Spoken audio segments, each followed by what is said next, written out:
The forced smiles felt heavier than the weight of her wedding ring as Eleanor watched her son, Liam, blow out his candles from Seraphina Blair's lap.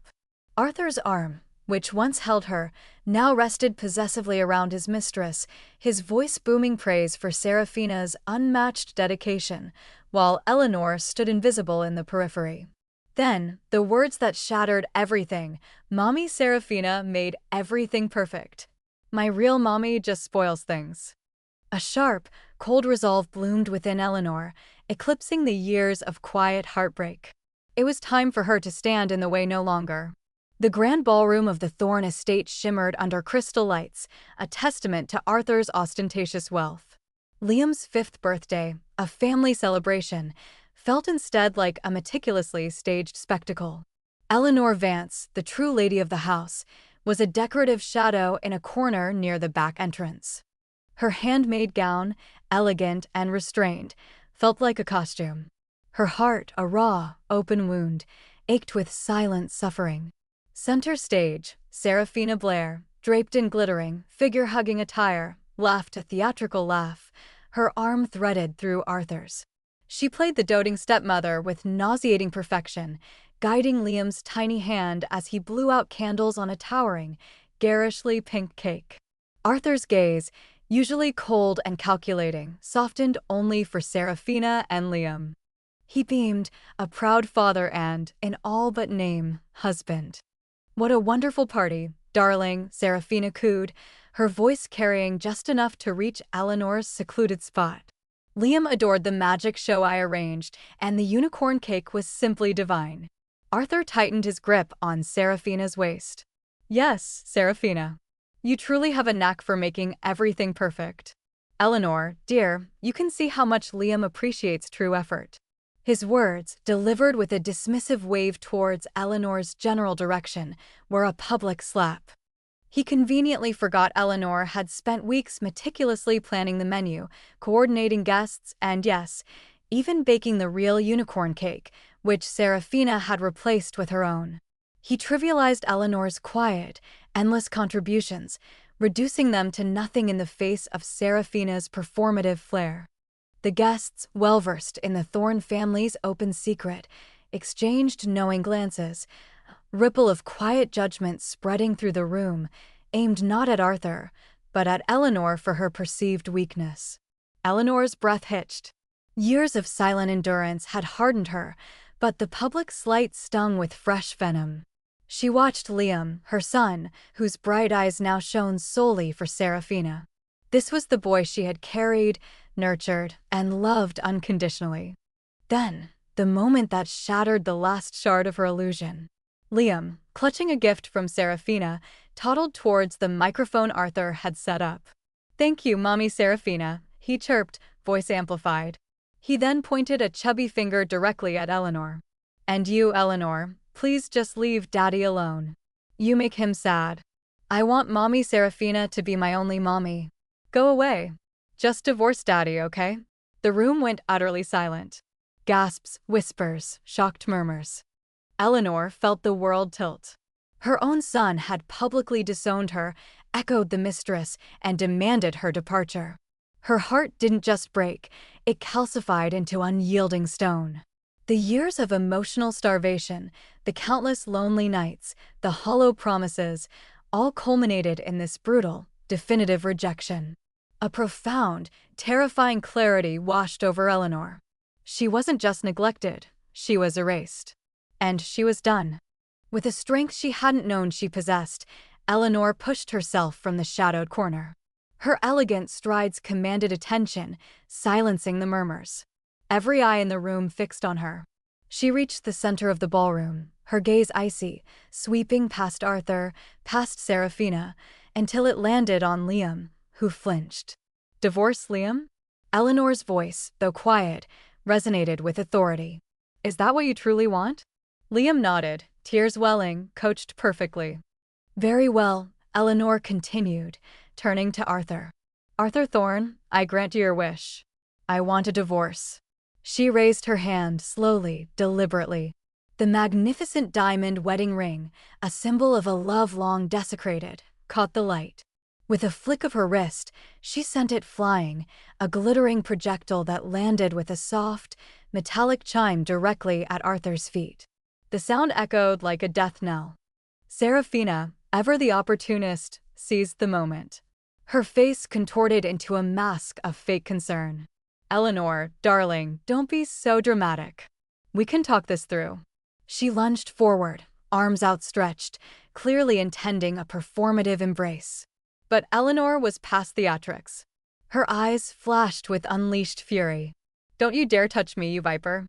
With a sudden, forceful shove, Eleanor pushed Seraphina away. Caught off guard, Seraphina stumbled backward. With a surprised shriek, she toppled, landing squarely on the enormous, garishly pink unicorn cake, the one Eleanor had spent 2 days baking, before Seraphina insisted it be removed and replaced. Pink frosting exploded, unicorn horns shattered, and sprinkles flew as Seraphina landed amidst the sugary wreckage, looking less like a doting stepmother and more like a humiliated clown. A collective gasp ripped through the ballroom, followed by stunned silence. Arthur, his face a mask of furious disbelief, rushed to Seraphina's side. "Eleanor, what have you done?" Liam, seeing his mommy covered in cake, burst into angry tears. "Eleanor is mean. She ruined everything." Eleanor stood tall, amidst the chaos she had unleashed, a ghost of a smile touching her lips. The mess was undeniable. The blame, immediate and vicious, fell upon her. But in that instant, surrounded by their furious accusations, she felt an exhilarating lightness. Their condemnation was her liberation. The decision was no longer just a thought, it was a defiant, messy reality. And it felt absolutely, gloriously right. She turned on her heel, leaving the ruined party, the ruined cake, and the ruined facade of her marriage behind, the echoes of their rage fueling her escape. The cool night air was a balm against Eleanor's flushed cheeks, a stark contrast to the suffocating heat of Arthur's opulent pretense. She drove straight to Vivian's, the only sanctuary that felt truly safe. Vivian, with her wild crimson hair and unapologetic confidence, pulled Eleanor into a hug that squeezed out the last vestiges of shame. "I did it, Viv," Eleanor whispered, her voice still trembling with the aftershocks of her defiance. "I walked out. I told him I want a divorce." Arthur, initially dismissive, quickly descended into a panicked frenzy. "What's wrong with him, Seraphina?" "Do something," he barked, his usual composure shattered. Seraphina, her carefully constructed facade crumbling, just stared, bewildered. I don't know. It's just cake. He's fine, he's just being dramatic." But Liam wasn't fine. His lips had begun to swell, his eyes watering uncontrollably. "Strawberries." Arthur suddenly remembered, a faint, long-buried memory surfacing. "He's allergic to strawberries." Eleanor always kept him away from them meticulously. He cursed, grabbing his phone, his mind racing to the only person who had ever truly understood Liam's complex allergies and medical history. He tried Eleanor's number, his thumb slamming the call button with desperate urgency. Eleanor, curled on Vivian's plush sofa, a new, daring haircut framing her revitalized face, saw Arthur's name flash across her screen. Her heart gave a momentary flicker, then stilled. She took a deep breath, the scent of fresh-cut flowers and Vivian's expensive perfume filling her lungs, grounding her. She thought of Liam's cruel words, Arthur's public dismissal, Seraphina's triumphant smirk. Chloe swept in, an air of entitled urgency preceding her. Her designer suit was immaculate, her expression a condescending sneer. "Mrs. Thorne," she began, barely bothering to conceal her disdain, "Mr. Thorne requires your immediate presence at the mansion. Young Master Liam is unwell, and he insists only you can properly attend to him." She paused, allowing her words to hang in the air like a veiled threat. "Your continued absence is causing significant distress, not to mention a disruption to Mr. Thorne's schedule." Eleanor merely arched a brow, her gaze unwavering. Asterisk Mrs. Vance asterisk now Chloe. "And my schedule, unlike Arthur's, doesn't revolve around cleaning up his messes or coddling his ill-behaved son." Her tone was calm, but the steel beneath it was undeniable. Arthur is perfectly capable of calling a doctor, or perhaps even learning a thing or two about paternal responsibility. Chloe's carefully constructed composure fractured. You misunderstand, Mrs. Vance. Mr. Thorne is not asking. He's demanding. Your signed divorce papers haven't even been filed. You are still legally obligated. The words died in her throat as Eleanor's hand, swift and decisive, connected sharply with Chloe's cheek. The sound cracked through the quiet apartment like a whip. Chloe gasped, her hand flying to her stinging face, her eyes wide with shock and indignation. And you, Chloe, Eleanor said, her voice dropping to a dangerous whisper, are forgetting your place. I am no longer Arthur's chattel, nor am I yours to command. You will return to your employer and convey this message. I am done. My obligations to Arthur Thorne and his entitled offspring ended the moment he chose to publicly humiliate me. If he sends anyone else, they will meet a far less pleasant reception. Chloe, humiliated and visibly shaken, backed away, sputtering protests. This is outrageous. Mr. Thorne will hear about this. Arthur, on the other end, roared in frustrated rage, smashing his phone against the wall. Chloe, still whimpering in his office, flinched. You're fired, Chloe. Get out, he bellowed, his face contorted. He knew, with a sickening certainty, that Eleanor meant every word. Liam's wheezing cough echoed from the nursery, a stark reminder of his utter helplessness without her. Hours later, the doorbell chimed again. This time, it was Arthur, his expensive suit rumpled, his face pale and drawn. And beside him, looking distinctly unwell and clutching a teddy bear, was Liam. Arthur's posture radiated a forced humility. Eleanor, he began, his voice strained. Liam needs to apologize. Liam, his nose still red and his eyes watery, looked up at Eleanor. Mommy, he mumbled, but the word was devoid of genuine remorse. Daddy made me come. I'm still sick because you left. His tone was accusatory, his spoiled nature unyielding. I want Seraphina. She brought me a new toy. Eleanor simply stared, her expression unreadable. Arthur's face tightened. He had brought Liam here hoping for a quick fix, an easy reconciliation that would solve his current predicament. But Liam's words, a direct insult and a public rejection of Eleanor's pain, were too much. A flicker of raw anger, a realization of his son's entitlement, sparked in Arthur's eyes. He gripped Liam's arm, pulling him back sharply. Liam Thorne, he said, his voice low and dangerous, what did I tell you about respecting your mother?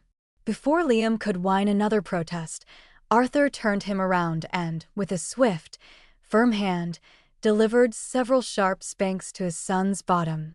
Liam gasped, then let out a startled cry, more from shock than pain. No, Daddy. You will apologize to your mother, genuinely, for every cruel word you've ever spoken to her, Arthur commanded, his own voice trembling with a mixture of shame and dawning realization.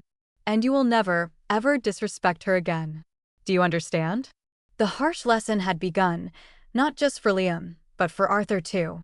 He saw, in Eleanor's unyielding gaze, the depths of his own complicity, the monsters he had allowed to fester, and the profound, irreplaceable loss he now faced. The spanks echoed, a painful symphony of breaking illusions. The echoes of the spanks faded, but the silence that followed in the Thorne mansion was anything but peaceful. Arthur watched Liam retreat, a small figure swallowed by the grand, indifferent hallways, and felt a hollow ache. The meticulously ordered life Eleanor had curated, the invisible threads that held their world together, had snapped. Now chaos reigned. The house staff, used to Eleanor's precise instructions, fumbled. Meals were haphazard, schedules a distant memory, and Arthur himself, once shielded from domestic trivialities, found his focus fractured. Sleep eluded him, replaced by a churning anxiety about Liam, about his business, and an unsettling, unfamiliar gnawing in his stomach. He was skipping meals, rushing through engagements, his meticulous health regimen, a product of Eleanor's tireless oversight, utterly abandoned. He'd always had a rare, severe glucose allergy, a secret known only to Eleanor, who had crafted his diet with the precision of a master chef and the vigilance of a medic. Seraphina, despite her pretense of devotion, had never truly grasped the nuances of his condition, often dismissing Eleanor's warnings as overprotective fussing. Now, with Eleanor gone, Arthur's body began to rebel. A dizzy spell in the middle of a crucial board meeting, a tremor in his hand that sent his coffee splashing, moments he brushed off as stress. But the symptoms escalated, each incident a silent alarm Eleanor would have instantly recognized. One afternoon, during a particularly fraught conference call, a cold sweat broke over him. His vision blurred, the room tilting precariously. His head pounded, a white-hot agony, and his limbs grew heavy, unresponsive. He slumped against his desk, the phone clattering from his grasp. Seraphina, lounging nearby with her phone, startled by the sudden noise, rushed over. Panic contorted her elegant features as she saw Arthur's pale, slack face. His breathing was shallow, his body convulsing. She shrieked, summoning the staff, a frantic, ineffectual figure. At the hospital, the emergency room buzzed with controlled urgency. Doctors, seeing Arthur's severe hypoglycemia, prepared a standard glucose injection. Seraphina, hovering at the bedside, wrung her hands. He just collapsed, she stammered, unable to provide any coherent medical history. He's so stressed. She offered no mention of his rare allergy, either through ignorance or sheer panic-induced oversight. The nurse, syringe glinting under the harsh lights, moved towards Arthur's arm, ready to administer the very substance that could send him into anaphylactic shock. Just as the needle hovered, a figure moved with lightning speed. Eleanor, drawn by a primal, unexplainable urge to check on Liam, had been passing the hospital on her way back from Vivian's. A fleeting glance at the emergency bay had caught her attention, a familiar car, a familiar crest. Now she stood, a whirlwind of calm focus amidst the chaos. Her eyes, sharp and intelligent, instantly registered the syringe, the doctor's posture, the monitor readings. "Stop," she commanded, her voice cutting through the tense air like a surgeon's scalpel. She snatched the syringe from the startled nurse's hand, her gaze locked on Arthur's almost lifeless face. "He has a severe glucose allergy. That injection will kill him," she explained with practiced ease, pulling a small, elegant tin from her purse. Inside were small, carefully crafted candies. "He needs this. My specially formulated glucose-free supplement." She pressed a piece into Arthur's mouth, her fingers steady, cool against his clammy skin. The doctors, initially stunned, watched in disbelief as Arthur's breathing deepened, his tremors subsided, and a faint flush returned to his cheeks. Eleanor's unique blend, honed over years, worked its magic. As Arthur slowly regained consciousness, his eyes fluttered open to find Eleanor's face, etched with a familiar concern, yet also a stark, unwavering resolve. Seraphina, utterly humiliated and useless, stood by, her face a mask of shame and resentment. Eleanor's action, though born of a deep, almost instinctual knowledge, was not an olive branch. She met Arthur's gaze, a silent testament to her irreplaceable value, a truth that now resonated in the sterile hospital air. "He'll be fine," she stated, her voice devoid of triumph, simply stating a fact. "But my decision hasn't changed, Arthur. This was a duty, not a reprieve."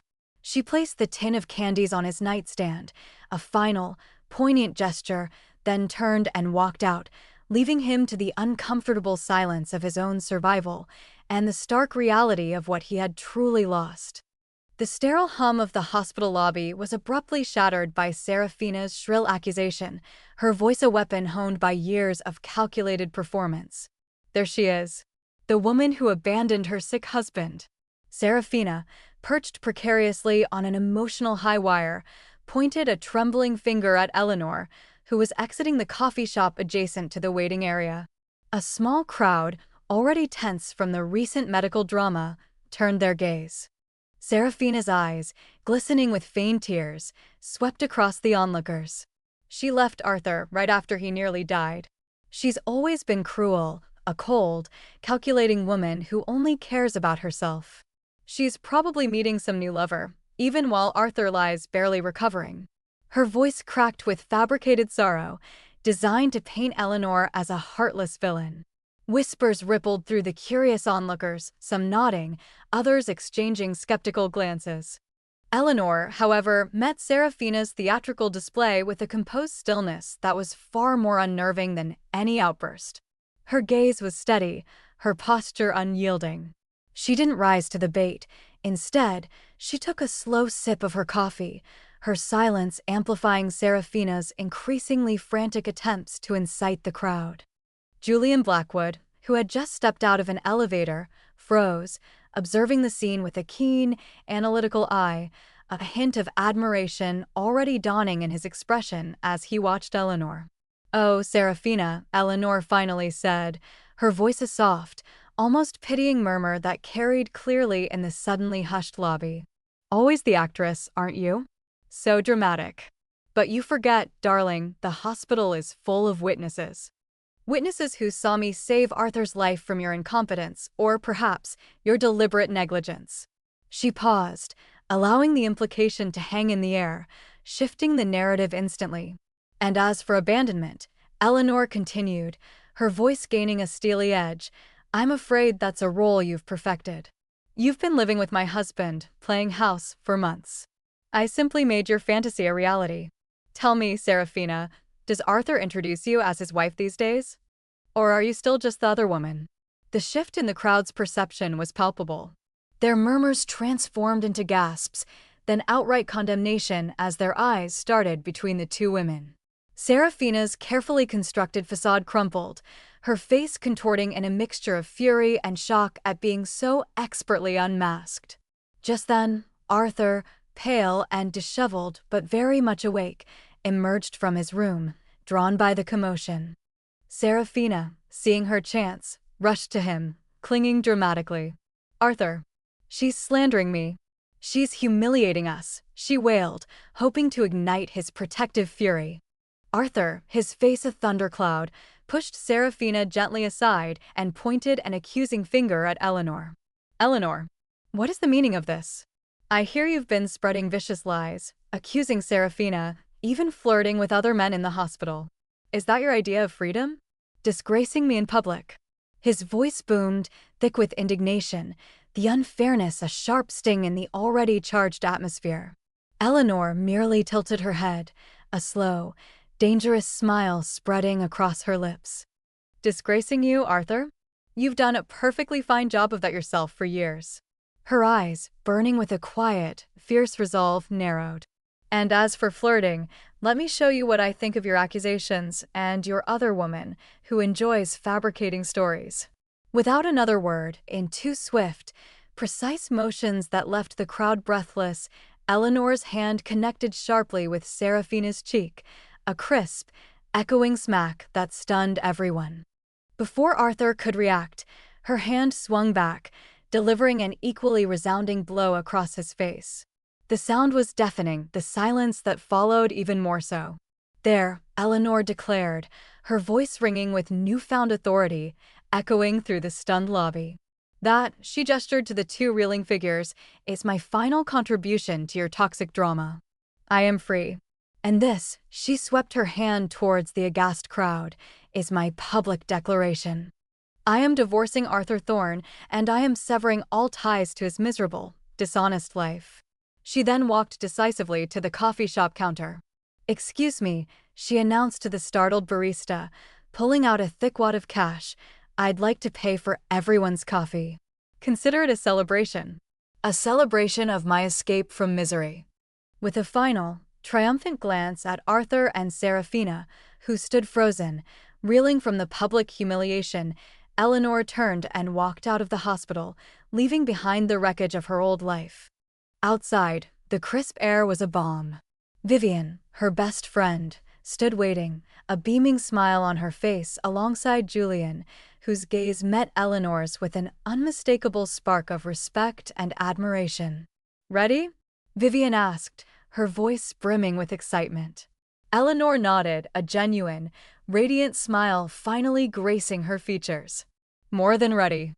With her head held high, Eleanor Vance, newly liberated, confidently stepped towards her waiting friends, towards a new life, a new career, and a future where genuine respect and happiness, perhaps even with Julian by her side, finally seemed within reach.